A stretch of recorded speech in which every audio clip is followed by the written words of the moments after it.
Before Daenerys rode dragons and Jon Snow cosplayed as a secret Valhalla, there was King Jaehaerys Targaryen. Well, he served so brilliantly that the kingdom lived in peace for decades and even most of his children survived. Even the position of the inheritance was threatened. After all, when he transferred the right to the throne to Balon Targaryen, he also died on the hunt.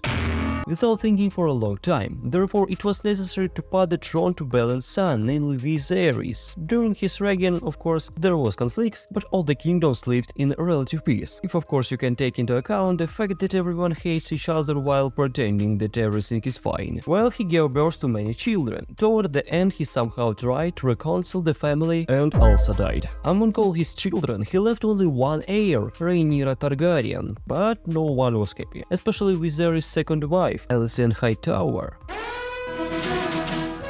That for the first time in 100 years a girl would become king, so they began to plan if his other son Aegon II became king, so he would be crowned without the knowledge of the Blacks, i.e. Rhaenyra and the Black Council. They themselves agreed. Civil war breaks out and Rhaenyra sends her sons as ambassadors to Winterfell and the Stormlands. In the Stormlands, either will the Aemond, Aegon's brother, is also acting as an ambassador and trying to win the Stormlands over to his side, as he is still bitter about his side that Luther is judged out, so he wants revenge. But he bent the stick and whoop, the second season begins. Today we will watch it. Let's go. The season begins with Jaehaerys serving at Winterfell, where she negotiated an alliance with Cregan Stark. This reminds Cregan of the oath all 7 kingdoms made it King Viserys. Cregan stated that the Starks don't forget oath, but in winter his duty to the wall is important than to King's Landing, so he needs to keep men to protect the north. Cregan agrees to immediately raise an army of grey-bearded veterans, insisting that their age will not hinder their fighting ability. At this moment, a member of the Night Watch approaches Cregan and gives him a message that came with a raven from Dragstone. Cregan reads the message, then looks at Jace with grim sympathy. At this moment, Daemon himself is confused, then offers to exchange his son for the son that Rhaenyra lost. Rhaenyra herself is now understandability in mourning. By the way, the actress said only one phrase on the entire episode, but nevertheless managed to convey all emotions. Played very well. Corlys is shown also on Black's side, preparing a fleet to support the queen. Helena Targaryen, meanwhile, apparently has the gift of prophecy and says she's afraid to rats. Why the prophecies? It will be clear at the end of the episode. Otto creates a tactic with everyone. What should they do next? Because now no one is in a hurry. The strength of green and black is equal, so no one wants to make any accidental mistakes. At this time, a group of sailors find the remains of the dragon Viserys, which Rhaenyra sees and realizes that her son is actually dead, so she finally says, I want him. Aemond Targaryen. Let's go! Next, the frame moves to Aegon, to whom ordinary people have come, asking to solve their problems, but Aegon is too pretend and disagree to many issues, because of which Otto has to explain to him that for a second we have a war on our doorstep and we may still need these resources. Later, Corlys Velaryon's army stumbles upon a ship, takes it on a board, and there in turn they find Daemon's old girlfriend. Daemon accuses her of betrayal and helping Aemond, but in fact she was just rewarded for what was supposed to happen. And then comes the mega cringe moment. Daemon, poorly Mr. Stealth, flies to the capital and fires his old acquaintance from the Golden Cloaks. Holy shit, maybe this move was created for this purpose, to show his constantly impulsive actions, but if he was caught immediately after he arrived, then the plot of this TV show at the expense of prophecy. Daemon, despite his old acquaintance, also pays a reward to a red catcher who knows the secret passages in the castle. He asks them to go there and kill the king's son. General, he put the emphasis on Aemond, but then says that if he cannot be found, then let it be the beloved son. What they do? Then Helena and her daughter run to Alicenta. This concludes his first episode. Aegon, Aemond, Daemon, oh god, I am already confused myself. The second episode begins with a great grief in which the whole kingdom was plunged. Everyone is in shock. Aegon is extremely angry at this event. He broke his father's city plan and wants revenge. They want to know who exactly did the murder, but Aegon doesn't care, he immediately blames Rhaenyra and listens to no one. Otto suggests taking advantage of this and having a public funeral for everyone to see so that they hate Rhaenyra. Later, one of the killers was still found, namely Crow. He immediately reveals the whole truth, but Aegon himself comes to question him. At the same time, Rhaenyra already knows what happened and of course doesn't know who could have done it until she catches Daemon's casual glance. And here is the first quarrel. She calls him pathetic and with this act he crossed the line. In the other hand, Daemon blames Rhaenyra for the weakness, comparing her to her father. After that, he takes the dragon and knocks it down. At this time in the royal castle, Criston Cole is telling Arik about the dirty white cloak. And of course I knew he was still the fool, but he accuses Arik of being a traitor to his brother Eric, and that he can't do to be him, saying the boy's murder happened precisely during his watch. Eric asks if Criston himself was there at the time. He was clearly nervous and started blackmailing Arik into coming to Dragonstone and killing Rhaenyra. By the way, here we go again show Hugh Hammer, the blacksmith from the first series who came to the king with a request to help them. He is married to a woman named Kat, with whom he has a daughter. She is sick and they have problems with food because of the blockade, but it's too early to talk about him. Meanwhile, Aegon arranges for a mass hanging of all the red creatures, through only one is found to be quality, through only one is found to be duality, as they never found out who he really was. Because of this, people are outraged and Otto comes with questions. Aegon calls his advice foolish and thinking he should do, as Cole did, and tells him he has decided to send Arik to Dragonstone. Otto is generally shocked by such stupidity and say that he has nothing good that his father had. And Aegon tells Otto to give the title to the right hand.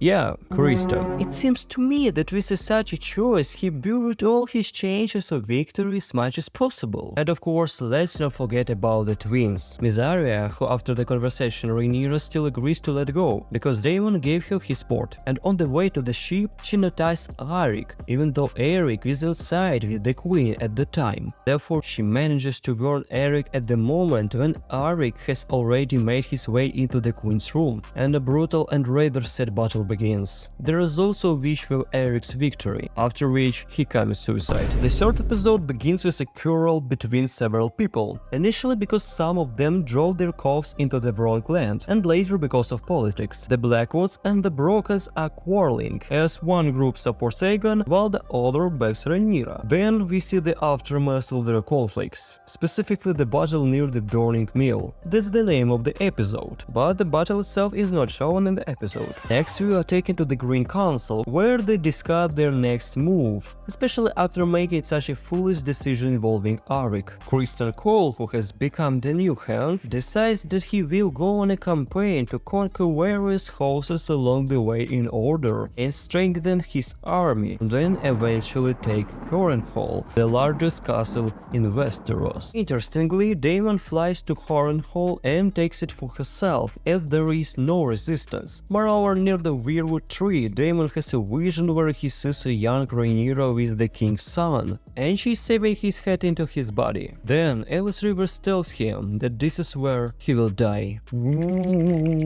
After that, Rhaenyra asks Rhaena along with Joffrey, Viserys and Aegon to fly to Lady Jaime Arryn to ensure that she fulfills her conditions. And then all the children must sail to Pentos because after the death of her son, Rhaenyra doesn't want to lose anyone else. Next, Criston, along with Alicent's younger brother, sets out on a campaign, during which they are spotted but they manage to escape into the forest. Rhaena reports this to Rhaenyra and the Black Council, who are eager to take action, but Rhaenyra still wants to avoid war at all cost. Then we see Rhaenyra consulting with Rhaenys on how she might sneak into the Red Keep, notices to speak with Alicent and try to persuade her to rethink her actions and help avoid war. If I previously said that Daemon was cringe-worthy and did something completely ridiculous when he came to the kingdom, then Rhaenyra is a genius. She also got there discussed as one of the sisters, and Rhaenys even says directly, "You may be surprised to learn it, but most folk pay no mind to a woman who has not dressed as a queen or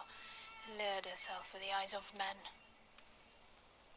If she had said, "Listen, when the writer is on your side, you'd be surprised how hard it's to recognize you." And then she asked her to influence the man, to stop her, and so on. She also mentioned what Viserys said before his death. Rhaenyra tells her about his dream, to which Rhaenyra responds that he was talking about Rhaegon the Conqueror and that she misunderstood. But in any case, nothing can be changed now. Well, finally some action. The episode begins with Daemon wandering around the castle again, seeing various visions. This time it's young Rhaenyra again. This vision seems to be based on his recent experiences and appear to highlight the course of Harrenhal. Then he goes to negotiate about the army. Meanwhile, Alicent is drinking the same contraceptive tea. At the Black Council, things are lively since Rhaenyra is still absent, and everyone is arguing until Corlys arrives and calms these troublemakers down. Meanwhile, Cole is conquering kingdom after kingdom, gathering a larger and larger army. The Green Council is once again discussing their plans. Aegon wants to capture Harrenhal, but Aemon suggests a new plan. Criston Cole is already executing this plan. Aemon, of course, is furious again, wondering why everyone is deciding things for him, but he still insists on his own plan. Daemon once again sees a vision, this time of herself but with Aemon's face. There he meets Alice Rivers, who offers him an aside bubble tea for a good night's sleep. A second later, he wants herself at meeting with Sir Blackwood. Next, Aegon asks his mother what he should do next, to which she replies, Nothing.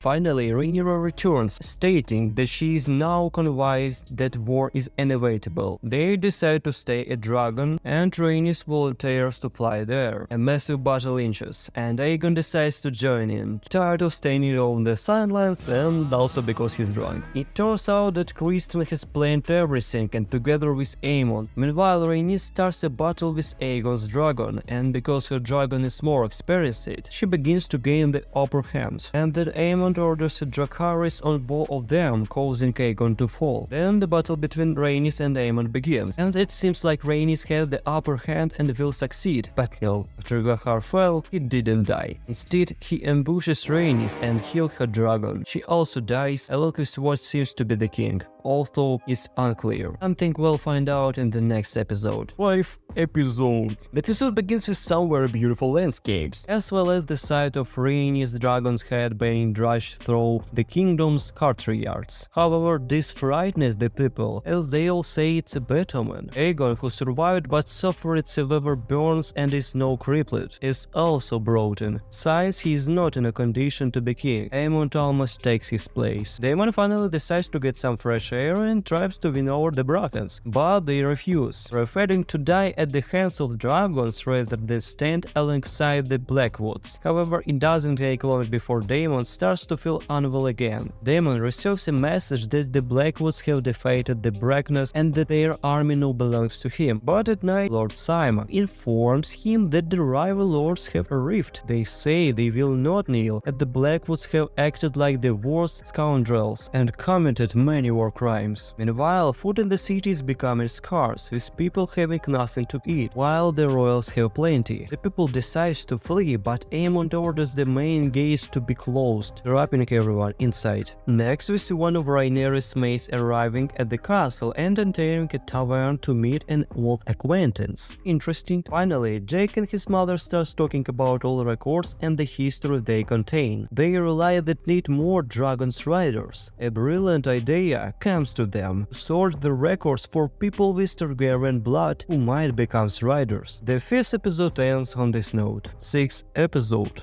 Logically, since the previous episode hinted that they would search for new Dragon's Riders, this episode is all about that. The first candidate is Stefan Darklin. He agrees, of course, but the attempt ends in failure, and he burns on the job. And no one even thought to try to put out the fire. They all just ran away. Rhaena also learned that there seems to be a wild dragon living in the Vale of Arryn. Seems like someone is not telling the whole truth. Daemon continues to be lost in his visions, but now he sees Viserys. He recalls the moment from the first season where Daemon called his dead son the heir for a day. This moment seemed to highlight Daemon's internal conflict. Finally, in the 6th episode, we can discuss the storyline of Adam and Ellen, who I haven't mentioned until now. Alan saved Corlys when he fell into the water with serious injuries. Adam is his brother. It turns out they are Corlys' sons. At the end of the episode, the dragon Snape Seasmoke, who burns Stefan Darklin, starts flying around the shore and approaches Adam. The dragon catches him, but decides not to eat him, instead making him its rider. Rhaenyra finds out that he dragons his rider and flies there. 7th episode begins with Rhaenyra talking to Adam, asking who he is and how he managed to tame the dragon. He responds that the dragon chose him, so he kneels and pledges to serve Rhaenyra. As a result, he is sent to Dragonstone. After a conversation between Rhaenyra and Mysaria, Rhaenyra finally decides to summon to the bastards from the city and invite them to Dragonstone to see if they can become dragons' riders. However, there are many bastards but only 2 dragons. Of such a large crop of people when you lost this? Of course, another question. Finally, the plot fully introduces Hugh and Ulf White, who are racing on the island with the others. Meanwhile, Daemon finally gathers an army from the Riverlands, and it didn't even take half a season. But the new lord puts Daemon in his place, saying he needs to admit his guilt for the orders given to Blackwood and execute Blackwood. Alicent is also shown. She tried of sitting in the castle, so she takes a guard and goes to relax in nature for a few days. Meanwhile, on Dragonstone, things get interesting. All the bastards arrive and Rhaenyra comes to them.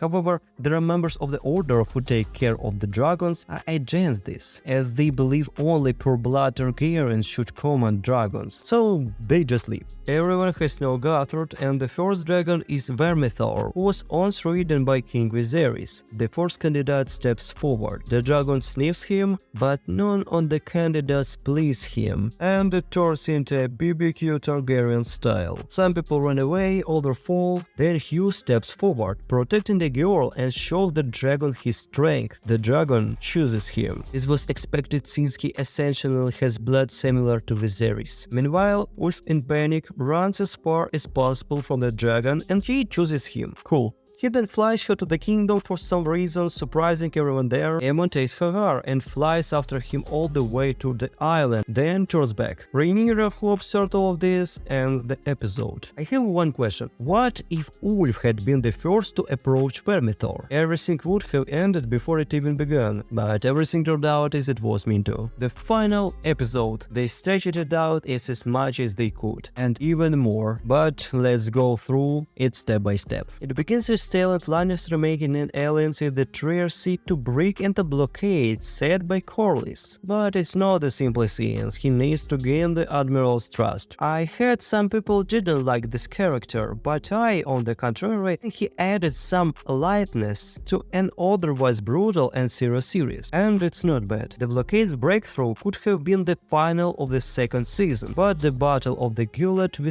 happen in the 3rd season. Overall, this approach is justified. The Greens didn't even have an alliance with the Trier in the 2nd season, so the largest naval battle on the Dance of the Dragon might have been rushed. Given the importance of this partnership, time should have been taken to show how it was established. Then we see Aemon in a rage burning Sharp Point after finding out that Rhaenyra he found new dragon riders. He also wants to involve his sister to the war, but she refuses, along with Alicent, who doesn't want to send her. Aemon then tries to convince her himself, but she tells him that Aegon will return to the throne and that Aemon will die. A strange move.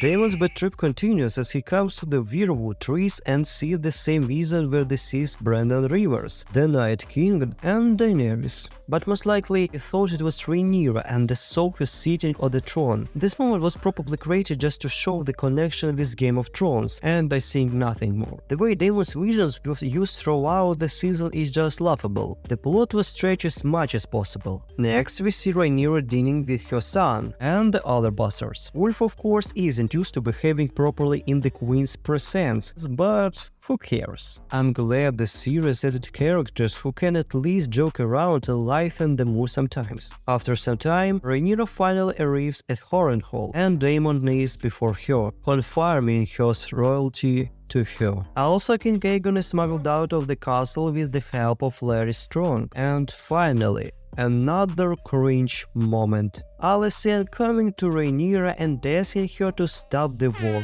Yeah, stop the war when the armies are ready and marching into battle. Brilliant. And this moment completely shattered all perception of Alicent, who spent the entire previous season doing nothing but protecting her son. And now she just can't him over. A strange thing. It seems like they've developed a habit of throwing in cringe-worthy scenes throughout the entire season, and it all ends with epic shots of everyone marching into battle, as well as with Reino finally finding the dragon named Ship Stealer. And that's it. That's the end of the whole season. Strange feelings after watching it, because on one hand it was interesting to follow the events, but on the other hand the season was heavily dragged out, which resulted in the battles being minimized. The only great battle was in the 4th episode. Most likely the next season will be more dynamic, but it means the second season was just an intermediate link before the real action. That seems to be a trend this year, and then deliver everything to once in the following season. In any case, thank you for watching, and let me know in the comments if you enjoyed this TV show and if you like this video. Have a great day and see you next time.